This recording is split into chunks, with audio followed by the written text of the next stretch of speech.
Di dalam Injil Matius, Markus, Lukas, dan Yohanes tertulis 7 perkataan Yesus di atas kayu salib di Bukit Golgota. Ketujuh perkataan tersebut memiliki makna teologis yang dapat kita refleksikan dan kita tarik relevansinya di dalam kehidupan kita saat ini. Sebagai orang Kristen, perlu kita mengetahui dan mengerti kedalaman dari 7 perkataan Tuhan di atas kayu salib. Perkataan pertama demikian, "Ya Bapa, ampunilah mereka, sebab mereka tidak tahu apa yang mereka perbuat." Kedua, "Aku berkata kepadamu, sesungguhnya hari ini juga engkau akan ada bersama-sama dengan aku di dalam Firdaus." Ketiga, "Ibu, inilah anakmu. Hai anak, inilah ibumu." Keempat, "Eli, Eli, lama sabachthani." "Allahku, Allahku, mengapa engkau meninggalkan aku?" Kelima, "Aku haus." Keenam, "Sudah selesai." Ketujuh, "Ya Bapa, ke dalam tanganmu kuserahkan nyawaku." Itulah 7 perkataan Yesus di atas kayu salib di Bukit Golgota. Mari kita menelusuri makna teologisnya dari setiap perkataan Yesus tersebut. Dari perkataan Yesus yang pertama, "Ya Bapa, ampunilah mereka, karena mereka tidak tahu apa yang mereka perbuat." Waktu itu, ketika Yesus pertama kali dipaku dan digantung di kayu salib, di awal penderitaannya, kita bisa memaknai bagaimana pengampunan sebagai inti dari misi Allah. Di tengah siksaan berat dan terhebat, Yesus tidak meminta pembalasan, melainkan pengampunan. Ini tentunya menggenapi apa yang tertulis dalam Yesaya 53 ayat 12, bahwa Yesus mengadakan pendamaian bagi pemberontak-pemberontak. Dan ini merupakan imamat yang sempurna. Sebagai imam besar agung, Yesus menjadi pengantara satu-satunya bagi para pendosa, saya dan saudara, termasuk para tentara Romawi dan pemimpin Yahudi yang menyalibkannya. Ketidaktahuan moral yang ada di dalamnya ini berkaitan dengan perasa yang mengatakan mereka tidak tahu. Bukan menghapus kesalahan, tetapi menunjukkan bahwa dosa yang dilakukan dalam kegelapan mendapatkan perhatian Tuhan, dan bagi mereka yang ditentukan dari semula akan menerima kasih karunia pengampunan. Pada kalimat yang kedua, Yesus menyatakan, "Aku berkata kepadamu, sesungguhnya hari ini juga engkau akan ada bersama-sama dengan aku di dalam Firdaus." Salah satu dari penjahat yang disalibkan bersama Yesus bersama-sama mereka setelah mengatakan, "Bapa, ampunilah mereka." Apa yang dikatakan salah satu penjahat tersebut ialah seperti menunjukkan suatu sikap yang jelas, membela Yesus, menyatakan keagungan Yesus, dan memohon, "Ingatlah aku, ya Yesus, apabila engkau datang sebagai Raja." Ini suatu pengakuan iman sekaligus suatu pernyataan permohonan belas kasihan, seperti merespon apa yang Tuhan sudah katakan, "Bapa, ampunilah mereka." Apa yang perlu kita telusuri makna teologisnya? Bahwa keselamatan yang dikaruniakan Allah dinyatakan melalui iman. Penjahat itu tidak dapat dibaptis. Penjahat itu tidak bisa lagi melakukan perbuatan baik. Dan penjahat itu tidak menerima sakramen. Namun, hanya melalui iman yang dianugerahkan itulah yang lahir dari hati yang dikaruniakan oleh Roh Tuhan. Penjahat itu mengakui dosanya, menyesali dosanya, dan memohon pengampunan, meminta belas kasihan. Pengakuan bahwa Yesus adalah Raja, ini memberikan penegasan keselamatan itu adalah anugerah. Dan penjahat itu mendapatkan langsung jawabannya, bahwa Yesus menjanjikan hari ini juga, bukan setelah akhir zaman, bukan nanti, bukan mudah-mudahan, tetapi suatu jaminan keselamatan yang pasti, yang menunjukkan bahwa kematian orang percaya berarti langsung masuk ke dalam hadirat Allah, langsung berada di Firdaus. Di sini juga kita belajar bagaimana kuasa Yesus atas kematian. Saat itu secara terbersit dan tidak langsung dinyatakan, tetapi kita bisa mendapatkan pengertiannya bahwa Yesus sendiri akan menyatakan kemuliaannya dan dia adalah Raja anugerah, Raja atas segala raja, dan ia menaklukkan kematian. Di saat ia sendiri sedang sekarat, Yesus memiliki otoritas untuk membuka pintu surga bagi orang lain. Bagaimana dengan perkataan Yesus yang ketiga, "Ibu, inilah anakmu. Hai anak, inilah ibumu."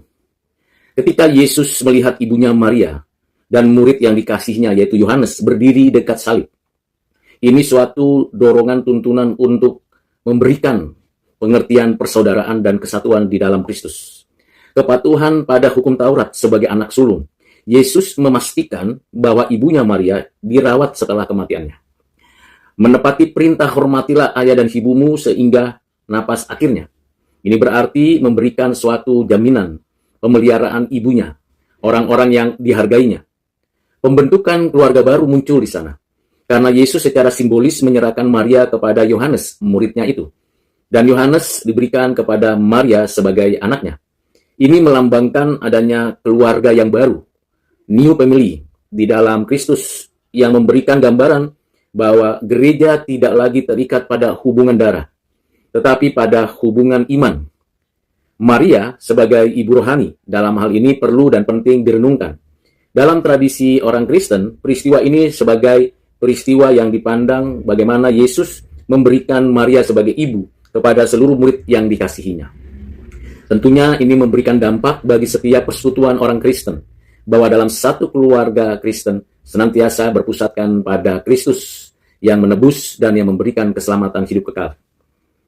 Pada pertanyaan kalimat yang berikutnya, yang memberikan kepada kita pengertian, "Eli, Eli, lama sabachthani, Allahku, Allahku, mengapa engkau meninggalkan aku?" Kalau kita memperhatikan pada bagian ini terjadi perkataannya pada jam ke-9, sekitar jam 3 sore. Saat itu kegelapan meliputi bumi selama kurang lebih 3 jam. Apa yang kita pelajari dari apa yang dinyatakan Tuhan Yesus dalam bentuk pertanyaan itu? Ini adalah puncak penderitaan yang menggantikan. Penggantian ini sangat tidak mudah dimengerti dan ini merupakan misteri.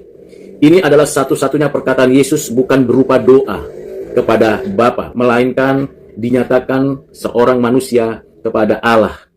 Allahku. Hal ini menandakan bahwa dia di atas kayu salib. Dia sedang menanggung kematian orang-orang berdosa.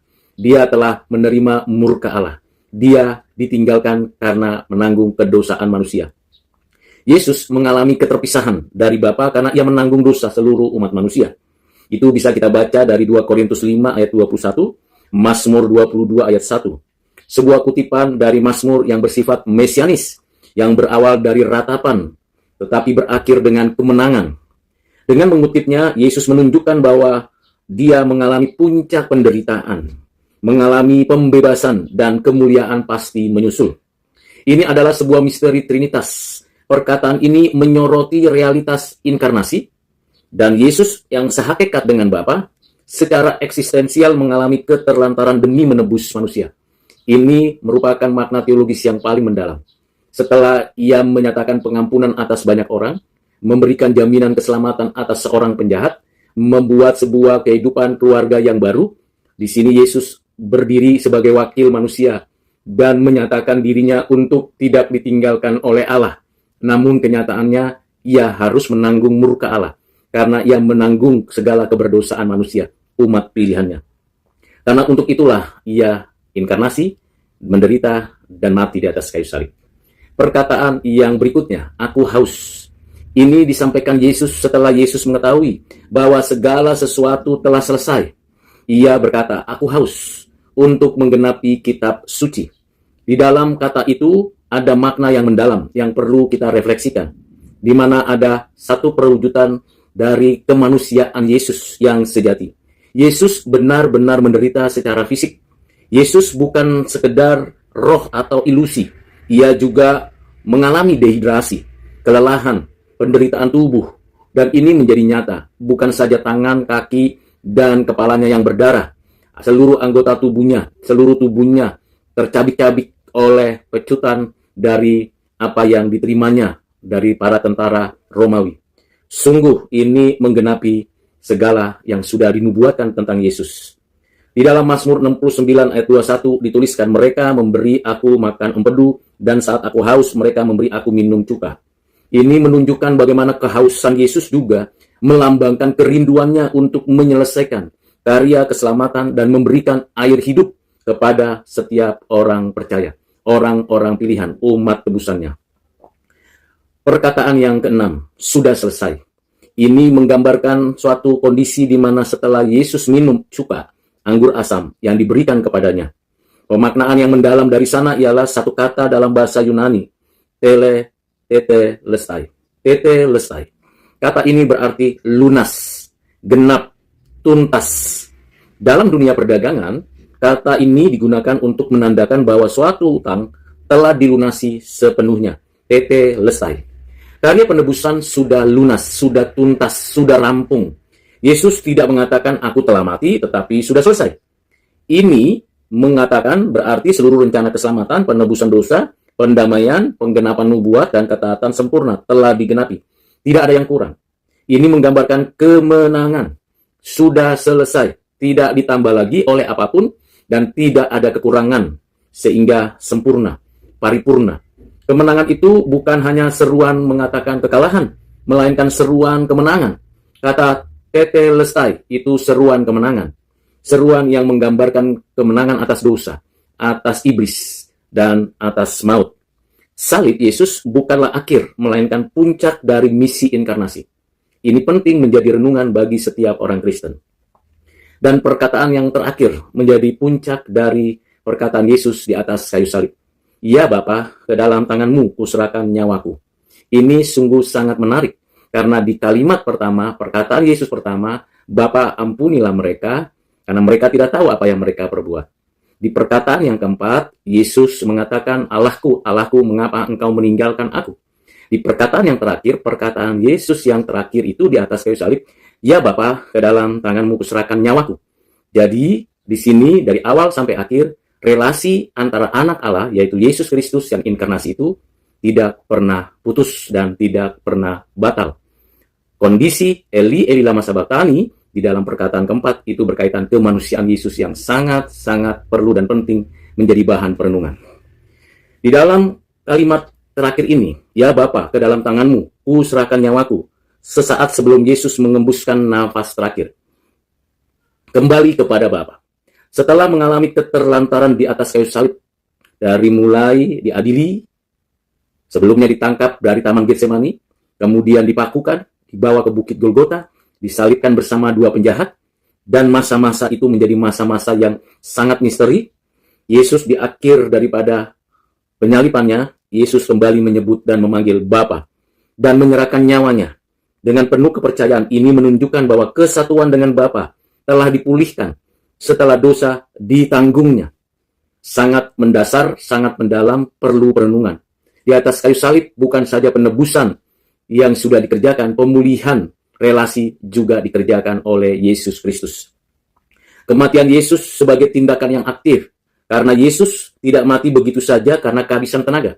Bukan karena darahnya sudah banyak tercurah, dan bukan karena ditusuk lambungnya oleh prajurit Romawi, tetapi karena dia menyerahkan nyawanya. Suatu tindakan aktif.